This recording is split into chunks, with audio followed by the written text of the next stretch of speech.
안녕하세요. 100세 살롱입니다. 나이 90이 훌쩍 넘어서도 눈빛은 또렷하고 걸음은 느리지만 단단하고 아침에 눈 뜨면 오늘은 뭘 해볼까 하는 설렘이 있는 분들이 계십니다. 반대로 80도 채 되기 전에 몸은 지치고 마음은 의미를 잃고 하루가 그냥 흘러가는 느낌만 드는 분들도 계시죠. 이 차이가 정말 운이 좋아서일까요? 유전이 좋아서일까요? 병원, 의사 잘 만나서일까요? 호스피스 병동에서 오랫동안 어르신들을 지켜본 간호사들, 그리고 오래 사는 분들을 연구하는 학자들은 조금 다른 이야기를 들려줍니다. 눈에 잘 안 보이지만 매일 아주 조금씩 우리의 건강과 기운과 기쁨을 갉아먹는 작은 실수들이 있다는 거예요. 오늘은 특히 85, 90까지 조금 더 편안하게 단단하게 살아가고 싶으신 분들께 나도 모르게 반복하고 있을 수 있는 6가지 실수를 함께 살펴보려고 합니다. 혹시 들으시다가 나 얘기 같은데 하는 부분이 있다면 그건 늦었다는 뜻이 아니라 지금부터 고칠 수 있다는 신호라고 생각해 주세요. 우리가 제일 많이 하는 실수 중 하나는 앉아있는 시간이 움직이는 시간보다 훨씬 길어지는 것입니다. 나이 들면 이제 슬슬 덜 움직여야지, 무리하면 안 되지 하는 말 많이 듣죠. 물론 무리하면 안 됩니다. 그런데 문제는 쉬는 것과 가만히만 있는 것은 전혀 다르다는 거예요. 의자에 오래 앉아 있으면 근육이 빠르게 약해지고 몸 안에 염증 반응이 올라가고 머리 회전도 둔해집니다. 그러다 보면 더 피곤해지고 피곤하니까 또 앉아있고 그러면 몸은 더 굳어지고 이렇게 앉아있음의 악순환이 시작되죠. 해결법은 생각보다 단순합니다. 헬스장에 가지 않아도 됩니다.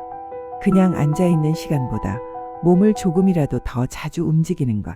TV 보시다가 광고 나올 때 한번 일어나서 집안을 천천히 한 바퀴, 전화 통화하면서 의자에서 일어나서 서서 걷기, 1시간에 한 번씩만 자리에서 일어나 창밖을 한번 보고 다시 앉기. 몸이 멈추면 그 뒤를 따라 마음과 생각도 조금씩 멈추게 됩니다. 그래서 조금이라도 움직이는 몸이 생각보다 훨씬 큰 힘을 발휘합니다. 또 한 가지 많이 놓치는 부분이 마음의 은퇴입니다. 직장은 은퇴했어도 머리와 마음까지 같이 은퇴시켜 버리는 경우가 참 많아요.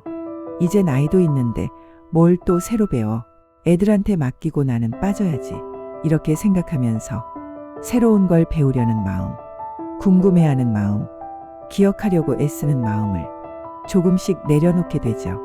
그런데 우리 뇌는 쓰면 쓸수록 깨어있고 안 쓰면 안 쓸수록 조용히 문을 닫습니다.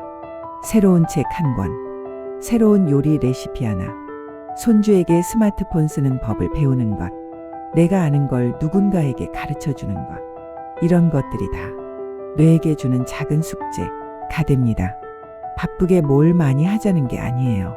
그저 나는 아직도 배우는 사람이다 라는 마음을 조금만 다시 꺼내주시는 것, 그게 뇌에게는 아주 큰 선물입니다. 또 우리가 많이 하는 실수는 예전이랑 똑같이 먹으려는 것입니다. 몸이 예전이랑 같지 않은데 식습관은 40대 때 그대로인 경우가 많아요. 젊을 때처럼 밀가루, 단 음식, 가공식품을 많이 먹고 물은 적게 마시고 끼니는 대충 때우고 그러면서 왜 이렇게 더부룩하지? 머리가 자꾸 멍하네? 몸이 무겁고 잘 안 깨네? 이렇게 느끼게 되죠. 60을 넘어서면 소화력, 근육량, 수분 유지 능력이 서서히 달라집니다. 그래서 이때부터는 단백질은 충분히, 설탕과 밀가루는 조금 덜, 물을 조금 더, 짜게는 덜, 배를 채우는 음식보다 나를 회복시키는 음식이 점점 더 중요해집니다. 잘못 먹는다고 하루아침에 병이 생기지는 않습니다.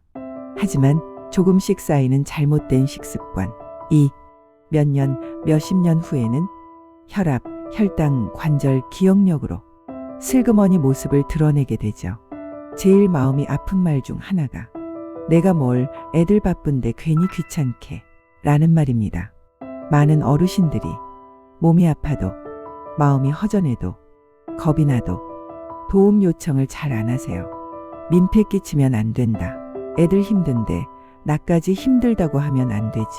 그래서 참고 숨기고 혼자 견디다가 몸도 마음도 더 안 좋아지는 경우가 많습니다. 그런데 사실 사랑하는 사람을 진짜 힘들게 하는 건 도와달라는 말이 아니라 아무 말도 하지 않고 혼자 버티다가 갑자기 무너져 버리는 순간입니다. 도움을 요청하는 것은 약해서가 아니라 끝까지 함께 살고 싶다는 마음의 표현이에요. 같이 밥 한 끼 먹자고, 같이 병원 좀 가주면 좋겠다고, 오늘은 마음이 좀 쓸쓸하다고, 이렇게 손을 내미는 순간 몸도 관계도 같이 회복되기 시작합니다. 또 한 가지, 생각보다 큰 영향을 미치는 건 아침에 눈 떠서 나를 깨우는 이유가 있느냐입니다. 직장은 끝났고 아이들도 각자 가정을 꾸렸고 돌봐야 할 일도 줄어들고 그러다 보면 어느 순간부터 이제 나는 할 일이 없다. 이제 애들 사는 것만 잘 보면 됐지. 이렇게 스스로를 한 발 뒤로 빼게 됩니다.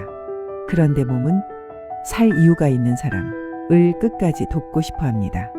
아주 거창한 것이 아니라도 괜찮아요.